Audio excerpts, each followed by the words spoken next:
Hello friends, welcome cricket. তো বন্ধুরা, আমরা এই ভিডিওতে একটু মেনলি ভিন্ন টপিক নিয়ে আলোচনা করছি। আর এই ভিন্ন টপিকটা হলো সচরাচর ভারতীয় টেস্ট দলের ক্যাপ্টেন শুভমান গিল এবং দীর্ঘদিন ধরে জাতীয় দলে ব্রত থাকা খেলোয়াড় সরফরাজ খান, এই দুজন খেলোয়াড়কে নিয়ে আমরা এই ভিডিওতে কথা বলতে চলেছি। তো অবশ্যই কিন্তু ইন্টারেস্টিং টপিক হবে, বিশেষ কিছু জানার রয়েছে, শেষ পর্যন্ত ভিডিওটি অবশ্যই দেখবে। তো চলো বন্ধুরা, আমরা ফাইনালে যদি মেন টপিকে চলে যাই। দেখো, আমরা জানি যে শুভমান গিল দুর্দান্ত প্লেয়ার, ক্লাস প্লেয়ার, কিন্তু ভারতীয় যে কোচিং স্টাফ রয়েছে, সাপোর্টিং স্টাফ, তারা কিন্তু নিঃসন্দেহে শুভমান গিলকে টি-20 দলের টি-20 ওয়ার্ল্ড কাপ দলে চেয়েছিলেন।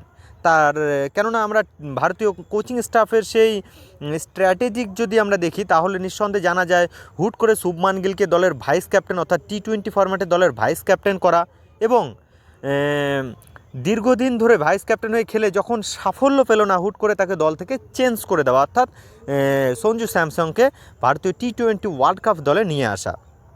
তো নিঃসন্দেহে বোঝা যায় শুভমান গিল ভারতীয় টি-20 দলের একজন ওপেনিং ব্যাটসম্যান হিসাবে চেয়েছিল ম্যানেজমেন্ট, এবং তাকে ওয়ার্ল্ড কাপ পর্যন্ত মানে ওয়ার্ল্ড কাপে খেলানোর একটা চিন্তাভাবনা তাদের ছিল। বাট ফর্মে নেই শুভমান গিল। হ্যাঁ, হয়তো তোমরা যদি দেখো নিউজিল্যান্ডের বিপক্ষে একদিনের যে সিরিজ, সেখানে আমরা দুটি অর্ধশতরান দেখতে পেয়েছি, কিন্তু সে অর্ধশতরান করার পর যেহেতু এখন টি-20 সিরিজ চলছে, তারপরে টি-20 ওয়ার্ল্ড কাপ, দীর্ঘদিন ক্রিকেটের বাইরে থাকতে হবে। তো না, সেই শুভমান গিলকে কিন্তু রঞ্জি ট্রফির ম্যাচ খেলার নির্দেশ দিয়েছে এবং শুভমান গিল এখন রঞ্জি ট্রফির ম্যাচ খেলছে, কিন্তু সেখানেও শুভমান গিলের পারফরমেন্স কিন্তু ভালো নেই, অর্থাৎ অফ ফর্মে যাচ্ছে শুভমান গিল। টানা যদি দেখি রঞ্জিতে দুটো ইনিংস, তোমার পাঞ্জাবের হয়ে দুটো ইনিংসেই কিন্তু ব্যর্থ শুভমান গিল। সৌরাষ্ট্রের বিরুদ্ধে প্রথম ইনিংস, সেখানে 0 রান করেছিল শুভমান গিল, এবং দ্বিতীয় ইনিংসে পাঞ্জাবের অধিনায়কের ব্যাট থেকে এলো মাত্র 14 রান। তো প্রথম ইনিংসে সৌরাষ্ট্রের বিরুদ্ধে 0 রান, দ্বিতীয় ইনিংসে 14 রান। এ থেকে নিঃসন্দেহে বোঝা যায় যে হ্যাঁ, শুভমান গিল কিন্তু বর্তমানে যথেষ্ট অফ ফর্মের মধ্যে যাচ্ছে। তোমরা যদি দেখো 14 রান, তোমরা দেখছো কিনা ম্যাচ, 14 রানের ইনিংসে একটি মাত্র 4 মেরেছে। তো যথেষ্ট কিন্তু আনকমফর্টেবল লাগছিল শুভমান গিলকে। সৌরাষ্ট্রের বোলিং আক্রমণের বিরুদ্ধে একদম স্বাচ্ছন্দ্য দেখা যায়নি শুভমান গিলকে। অপরদিকে আরেক প্লেয়ার সরফরাজ খান, যে প্লেয়ারটির কথা না বললেই নয়, সেই সরফরাজ খান কিন্তু একের পর এক ভালো ইনিংস খেলে নির্বাচকদের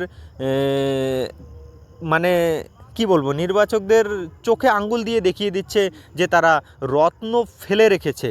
এবারে কিন্তু সেই ভারতীয় দলের যে প্রবেশ দরজা মনে হয় ইতিমধ্যে ভেঙে দিয়েছে সরফরাজ খান। দেখা যাক আগামীতে টিম ইন্ডিয়ার সাদা জার্সিতে তার অভিষেক তো হয়ে গেছে, সাদা জার্সিতে তার কামব্যাক ঘটে কিনা। তো যাই হোক, সেই শুভমান গিলের আমরা যদি সেই ইনিংসের মানে সেই ম্যাচটির কথা বলি, প্রথমত ম্যাচটি কিন্তু সৌরাষ্ট্র এবং পাঞ্জাবের মধ্যে হয়েছিল। সচরাচর পাঞ্জাব দল তারা কিন্তু 48 রানে 2 উইকেট পড়ার পর ব্যাট করতে নামে শুভমান গিল, ওপেন করেনি সেদিন, অর্থাৎ 48 রানে 2 উইকেট পড়ার পর ব্যাট করতে নামে শুভমান গিল এবং তাকে মোটেই স্বচ্ছন্দ দেখা যায়নি। সৌরাষ্ট্র প্রথম ইনিংসে 172 রান করে এবং দ্বিতীয় ইনিংসে শুভমান গিলের সেই পাঞ্জাব মাত্র 139 রানে শেষ হয়ে যায়। দ্বিতীয় ইনিংসে সৌরাষ্ট্র আবার ব্যাট করে, সেখানে 286 রান করে। জয়ের জন্য পাঞ্জাবের লক্ষ্য ছিল 320, কিন্তু সেই রান যখন তাড়া করতে নামবে, সেই তাড়া করতে নেমেই চাপে পড়ে যায়, অর্থাৎ দলকে চাপে ফেলে দিল শুভমান গিল, যেটা নিয়ে কিন্তু যথেষ্ট চিন্তা রয়েছে ভারতীয় দলের কোচ গৌতম গম্ভীরের। কিন্তু চিন্তা একদিকে থাকলেও অপরদিকে কপালে কিন্তু আবারও খুশির খবর যে ভারতীয় ক্রিকেটে এরকম একজন খেলোয়াড় যার নাম সরফরাজ খান একের পর এক ভালো ইনিংস খেলে যাচ্ছে। আমরা কিন্তু দেখি হায়দ্রাবাদের বিরুদ্ধে রঞ্জি ট্রফিতে 227 রানের আগ্রাসী ইনিংস খেললেন মুম্বাইয়ের তরুণ ব্যাটার। দুরন্ত ইনিংস, মোটামুটি 227 রান যে করেছিল, তার কিন্তু 227 রান মাত্র 219 বলে এসেছে। এটা কিন্তু যথেষ্ট পজিটিভ থিংস।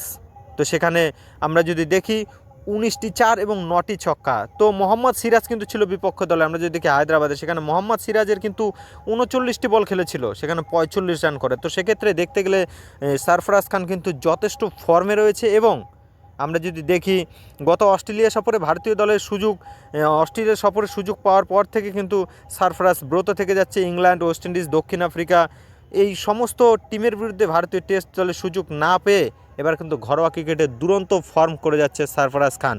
তো দেখা যাক সেই সরফরাজ খানের এই ইনিংস, এবং ইতিমধ্যে আমরা দেখি যে সদ্য যে শেষ হয়ে গেল বিজয় হাজারে ট্রফি, সেখানেও কিন্তু মুম্বাইয়ের হয়ে হায়েস্ট রান স্কোরার ছিল সরফরাজ খান।